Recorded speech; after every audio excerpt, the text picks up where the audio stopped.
This man is Teddy Roosevelt. He is without hyperbole possibly the greatest American that has ever lived. He was a historian, philosopher, hunter, traveler, cowboy, and president. He was Republican President of America from 1901 to 1909. His presidency was a great one, known for the rise of America to world power, the creation of the National Park Service, and the destruction of the monopolies that controlled and were strangling the American economy. He left the presidency for a term, but then ran for re-election in 1912. He lost to this man, Woodrow Wilson, one of the most famous presidents today. He was a Southern history professor and ex-president of Princeton College in New Jersey. He took America in an almost geometrically opposite direction from that Teddy Roosevelt planned. This election may not seem important, but in hindsight it would have completely changed the direction of history. So what if Teddy Roosevelt won the 1912 election? Believe me, things will change. To understand why Roosevelt lost, we need to understand the American politics of the time. The two main parties of the time, the Republicans and Democrats, are the same as today, but had completely different political stances and regional power bases. The Republicans are mainly the party of Northern Protestants, while the Democrats are mainly the party of Southerners and Catholics. However, Northern Protestants outnumbered both of these groups to the extent that the Republicans won almost every election and completely dominated American politics. From the end of the Civil War in 1865 to 1912, there was only one Democrat president. Besides Grover Cleveland, Woodrow Wilson was the first Democratic president since before the Civil War. Today, America has a primary system by which the party candidate is chosen by an election among the people. This wasn't always the case. At the time, the party elite simply made backdoor deals to pick their favorite candidate. In 1912, Teddy Roosevelt wasn't the darling of the Republican Party. Taft was. Roosevelt, disliking Taft, ran his own side campaign inside the Republican Party to make the Republican Party pick him instead. He was much more popular than Taft. However, the party elite still picked Taft. Roosevelt then founded his own party, the Progressives, or as everyone actually calls them, the Bull Moose Party, because Teddy said they'd be as powerful as a bull moose. This had the effect of splitting the Republican Party, with half going to Teddy and the other half to Taft. This allowed Woodrow Wilson, as the Democrat, to emerge as the plurality leader, even though he only had 42% of the vote. However, if the Republican elite picked Teddy Roosevelt, they would have won the election. As said before, the Republicans were practically destined to win every election, and Teddy Roosevelt was universally loved. Northerners, who made up the vast majority of Americans, would have had trouble supporting such a flaming Southerner as Woodrow Wilson, with the Civil War still in living memory. And this is the map I got by combining the election votes for Taft and Teddy Roosevelt in red. For your information, Kentucky and Maryland were very close, being within 0.2 of either party winning, so they could go either way. Teddy Roosevelt ran mainly off a progressive agenda. This included improved workers' rights, universal suffrage for women, more social welfare programs, and strangely the building of infrastructure and tapping of Alaskan resources. With the Republican Party in charge of Congress, we can assume that this agenda would be passed. However, Teddy was on the radical wing of the Republican Party, and so we can't assume that the centrists in his party would completely support his agenda. Also, no president, with the exception of Polk, has been able to keep all of their campaign promises. Both of these mean that we should assume a more moderate version of Teddy's policies would be the ones that would be passed. There were several things that the Wilson administration did that would not happen in this timeline. Wilson was horrifically racist, meaning his presidency resulted in the expulsion of workers of color in the U.S. government and the segregation of the U.S. military. He also gave power to the racist KKK types in the South by giving them a free hand and encouragement. The Wilson administration saw a massive revival and height of the KKK. This had the effect of worsening racial relations for a very long time. Teddy Roosevelt, meanwhile, had a more of a white man's burden look, where he believed that blacks should gradually be given equality to whites and blacks should follow the example of whites to reach civilization. The Wilson administration also saw the growth of the central federal government and especially the president. Today, the president is the central figure of American politics. Just look at how much TV time Donald Trump gets. However, this wasn't always the case, and only over the 20th century did the president gain this sort of godlike status. The Wilson administration was the first to do this, expansion of presidential power in this vein. He believed that it was the right of the president to be able to exceed constitutional power. This led to the growth of the federal power that has been happening ever since. Being so into regulation meant Teddy Roosevelt also stood for federal power, but he was far more conventional in his approach and didn't believe federal power should exist just for its own sake. With better communications and TV, it seems inevitable that the president and central power would become more powerful over American history, but maybe less so than in our timeline. This selection is primarily important, though, because it was the one in which World War I took place, and as all my fans know, World War I was of course the climax of all history, or at least that's the way it appears from all the emphasis I give to it on this show. A big difference comes from Roosevelt and Wilson's approaches to geopolitics. Roosevelt saw geopolitics as an enormous contest between nations with inherently different self-interests pitted against each other. He thought that the quote-unquote civilized nations should have enormous militaries to spread civilization and protect it from barbarism. He felt that America needed an enormous navy to control the oceans that surrounded America in order to protect it from outside powers. He thought that it was America's duty to manage the balance of power for its favor, but also for the greater benefit of Western civilization. Woodrow Wilson had a very different view. He actually had two almost diametrically opposed geopolitical views at the same time. Firstly, he believed in national self-determination, which meant that every ethnic group should have its own nation, which would be able to manage its own affairs without interference from outside nations. This was kind of revolutionary in the age of rampant colonialism. Being the horrific racist he was, however, meant that he thought this should only be applied to white nations.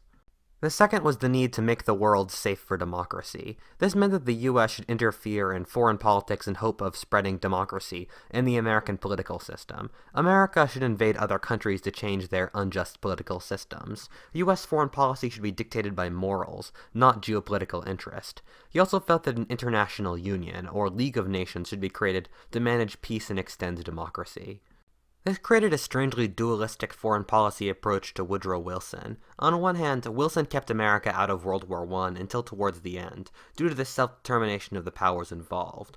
Also, after the war, the US tried to negotiate for the creation of all sorts of small ethnic states, like Lithuania, Yugoslavia, and Czechoslovakia. He also invaded lots of countries to help make them become safe for democracy. During the Wilson administration, the U.S. invaded Haiti, the Dominican Republic, and Mexico. He also mounted a failed attack on northern Russia to slow communism. Teddy Roosevelt would have a very different view. He would stick out of the Caribbean nations, not seeing as part of America's strategic interests at the time. However, he would get involved in World War I earlier. In our timeline, Teddy Roosevelt wanted to get involved in the war years before the U.S. did in our timeline. He wanted to bring peace by making the odds so against Germany that they would sign a peace treaty. Teddy Roosevelt by this point would be so popular that he could drag the U.S. into the war. He would use the sinking of the Lusitania as an excuse to enter the war in 1915 or 16, instead of the Zimmerman telegram in 17. He would likely try to trump it out as a fight for peace and civilization. I'm assuming as the Republican pick, he would win the 1916 election, thus extending his term of office to 1920. Also, no U.S. president has ever lost a re-election during a war. The U.S. entry into the war would result in a very different war. In our timeline, the Germans knew they couldn't win a protracted war against the United States, even after they beat Russia. This is why they launched the Marne Offensive, to wipe out the Entente before the Americans could fully get their gears going. In this timeline, the Germans would be fighting a two-front war simultaneously against the twin behemoths of Russia in the east and America in the west, and would have simply given up. Roosevelt, wanting to maintain the balance of power in Europe, thus keeping all the European nations strong, would not want to cripple Germany. With a year more or less of war, the populations of Europe would not be as bitter, and thus not demand as draconian a treaty against the Germans. It would be like the Congress of Vienna after the Napoleonic Wars, which didn't cripple France because the signers knew that a stable France was what was needed for a stable Europe. With such a peace, the Germans would not feel so terrible about making peace, not thinking it would destroy the German race. In our timeline, the Americans pulled out of the Versailles Treaty, with the Republicans not supporting it and Wilson in a coma. This left the treaty to basically only Britain and France, both of which were horribly bitter against Germany. This resulted in a punitive treaty. In this timeline, with the United States having an enormous army in Europe and a force for moderation, the treaty would be more lax. It would likely involve the return of Alsace-Lorraine to France, the parceling out of the colonies to Britain and France, and the giving of German Poland to Russia. There would be far fewer reparations and likely no war guilt clause. The Kaiser would remain in power without the Weimar Republic being shoved down the German people's throats. The Austrian Empire, being a collection of Habsburg marriages more than a real country, would have gotten a worse deal. The Serbs would likely get the entirety of ethnic Serb Bosnian lands, and Romania would likely be extended to conquer Transylvania. Hungary, Slovakia, and Bohemia, Austria, Croatia might even be split into two different countries. The Ottomans, not having really lost much land at this point of the war, and being peripheral to Europe's worldview, would come out more intact, maybe with an area like southern Mesopotamia or Arabia being split off, but mainly doing fine. Communist revolution in Russia. With the war ending earlier and with less blood, the battlefield humiliations and home front pain never would have been bad enough for Russia to have the communist revolution in October. However, the February constitutional republic revolution might still have happened because it was earlier, but in general, the czars would still be in power. Russia would be in much better shape economically in this timeline. In our timeline, the communists force-marched Russia into heavy industry while sacrificing everything else. They destroyed the strong agricultural base needed to create an industrial society by killing the prosperous peasants or kulaks, and also destroying personal initiative by killing the kulaks. They sidelined every other industry besides heavy industry, and left the Russian economy a skeleton that couldn't stand up as a real economy. Before the war, the czars were industrializing fairly rapidly. The czars didn't really interfere in the economy much, and wouldn't have killed millions of peasants. Russia would have actually had a well-rounded economy, and become a rapid-growing economy approaching first world status, like the way China is now in our timeline. Also, Hitler never would have risen to power. The Nazis were created in the myth of the stab-in-the-back theory, in which Germany would have won the war, but was stabbed in the back by fill-in-the-blank evil minority. If the peace treaty wasn't so terrible, the war never would have made Germany so bitter, and if the Germans lost so roundly, they never could have pretended that they could have won. There would be no World War II as we knew it in our timeline, with a fanatical Nazi Germany trying to regain its glory and conquer the world. I'm not sure if there would be a war, though. Maybe an industrialized behemoth Russia would invade West in the 1950s, or Germany would try for another rematch, this time under the Kaiser. I just don't know. In our timeline, American foreign policy has been built off Wilson's ideas, not Roosevelt's. This would be different in this timeline. The US would look back on how well World War I turned out and decide to mediate the world system. In our timeline, the US with an inherently moral outlook was horrified by the cynicism of Europe after the war, thus setting up for the horrors of World War II. Also, 8 more years of Roosevelt's gargantuan naval growth would turn the US into a naval power. We never would have seen the League of Nations, which was created by Woodrow Wilson. Roosevelt would have seen such an organization as useless and naive, and this would mean that there would be no United Nations either, the successful descendant of the League of Nations. Also, there likely be no European Union, which is a similar federation of nations, likely based off the League of Nations that the US helped create in Europe. We would still see the rise of Japan, being mainly unrelated to events in Europe. The US taking up the role of policing the Pacific would inevitably come into conflict with the Japanese. The US's sheer size would mean that it could beat the Japanese in this war, thus giving it a Pacific sphere of influence. Maybe without the German threat in the West, the Russians would also divide up the Japanese Empire with the Americans. Communist movements worldwide. Without Russian support, for example, the US would easily crush the communist Cuban rebels, or the nationalists would win the Chinese Civil War.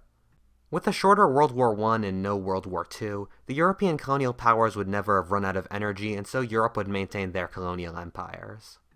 The world today would still be very colonial. The US would maintain a sphere of influence across the Pacific and Latin America, while the European powers and Russians would maintain their colonial empires. Without World War I being so horrifying, and without World War II, Europe never would have lost faith in its civilization. Since World War II, traditional European civilization, belief in progress and religion, collapsed. This would have never happened in this timeline, having countless cultural and religious side effects. Whatifalthist, thank you for watching. After last timeline being so grim, it felt like you guys deserved a happier one. And if you enjoyed that, please comment, subscribe, or support me on Patreon. Thank you.